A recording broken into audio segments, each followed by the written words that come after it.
E ser um pai leão é isso aí.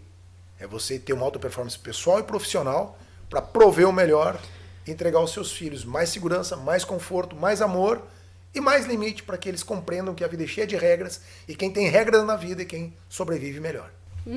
Eu tenho que gerir o meu conhecimento, eu tenho que compreender e buscar, inclusive com as outras pessoas, sobre o que eu não sei que não sei.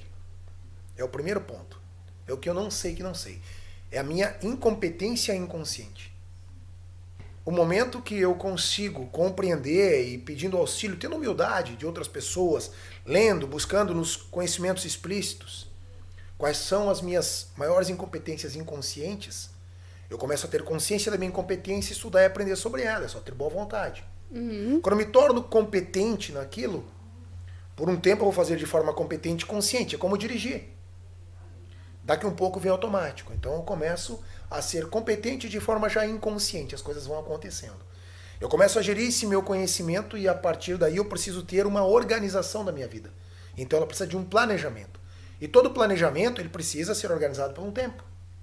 O primeiro planejamento organizado pelo tempo que se ganha é o nascimento, o crescimento, o envelhecimento e a morte. Tudo é planejado pelo tempo. Então não é uma coisa que a gente esteja criando. Ela já vem através, a criação já nos propôs isso. Então no momento que eu faço isso, que eu reorganizo o meu tempo, as coisas começam a acontecer, a fluírem melhor. Eu tenho que ter regras na minha vida. Uma vida regrada é uma vida muito mais saudável. Opa. Porque eu tenho mais tempo para poder fazer o que eu nem preciso pensar.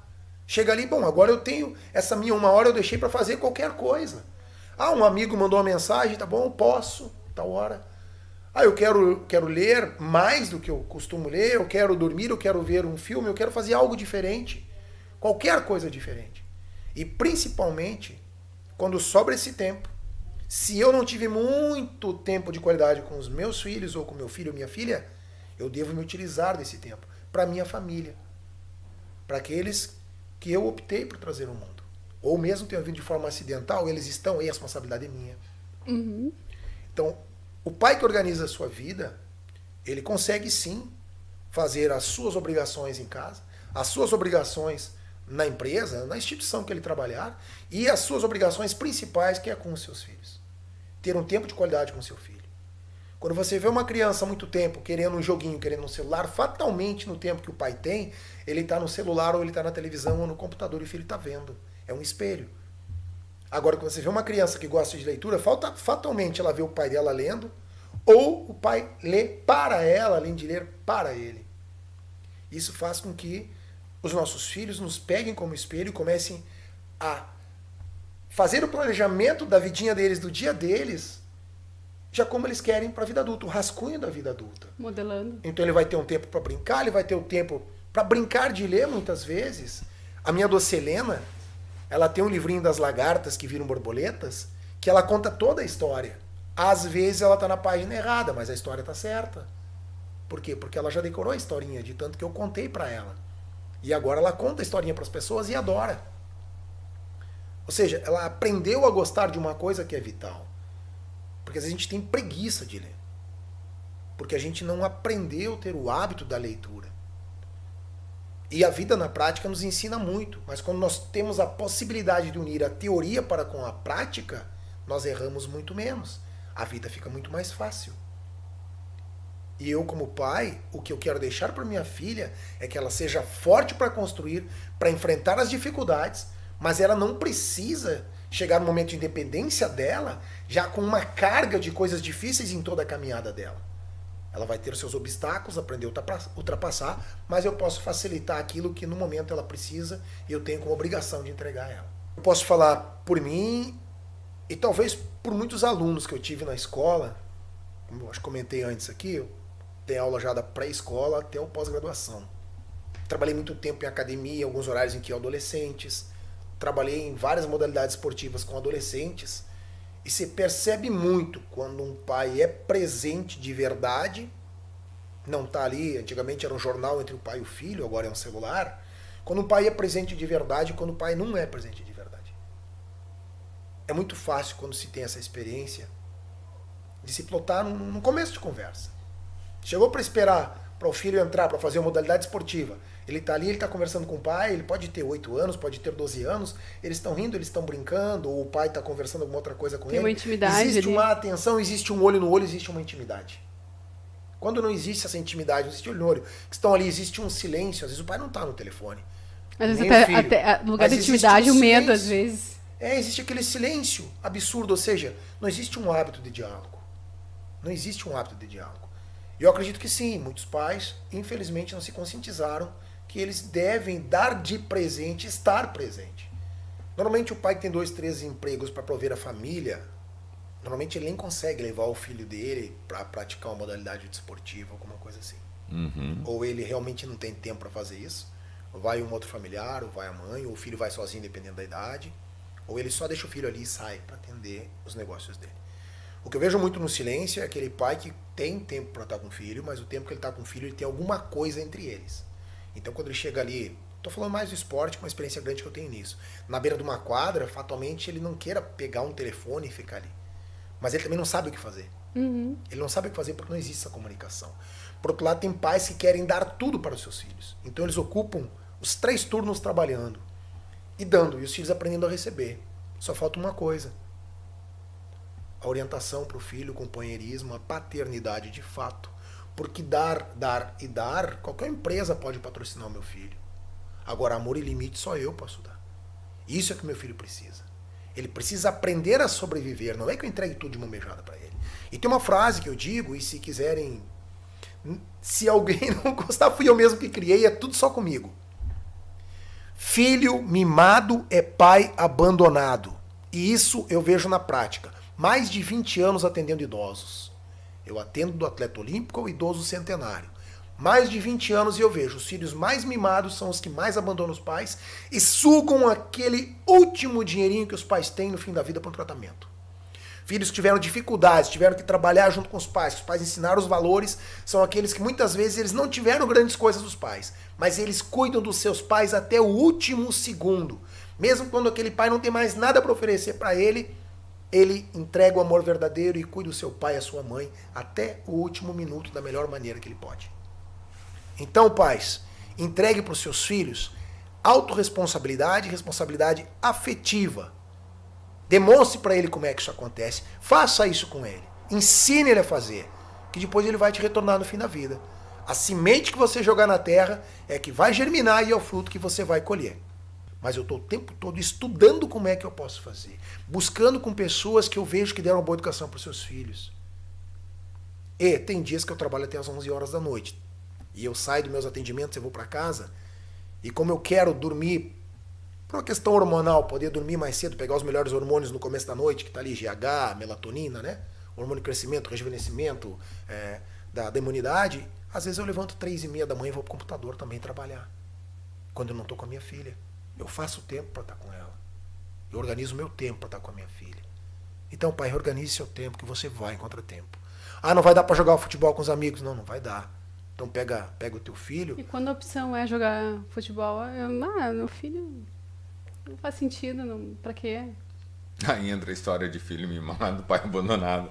Eu Ou sinto filho muito. desgarrado e pai abandonado. Aí eu sinto muito. Aí foi uma escolha que talvez não tivesse bem pensada, né? De ter posto um filho no mundo. Então, eu nem sei o que dizer. Quando o pai escolhe que o filho fica pra lá e ele vai cuidar só da vida dele, eu não sei o que dizer. Porque não tem meia hora Agora, por nós semana. precisamos ter vida também. O pai também tem que ter a vida dele. Né? E quem tá falando aqui não é um playboyzinho. Quem tá falando aqui é um cara que saiu da roça, que trabalha desde os 6 anos de idade vendendo ovo e alface na rua, capina pátio desde os 8, boia fria desde os 11. A gente tava brincando antes ali como é que se tira a formiga da comida na lavoura.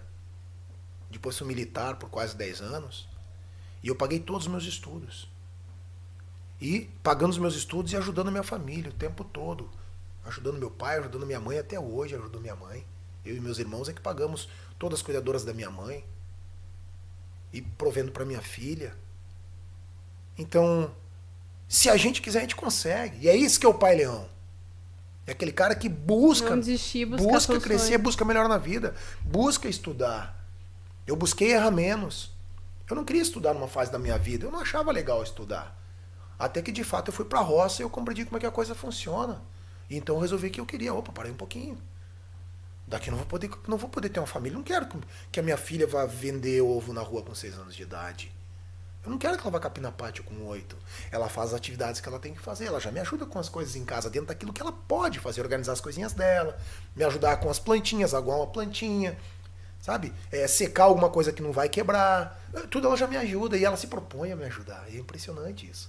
Porque eu tô brincando com ela, chega na hora de eu fazer o alimento, normalmente eu deixo quase tudo pronto, mas tem alguma melhoria, alguma coisa de fazer no momento, até aquecer, eu digo, filha, Um acabamento que seja. vamos ajudar o papai agora a cozinhar? Agora ela já tem tamanho, ela me ajuda.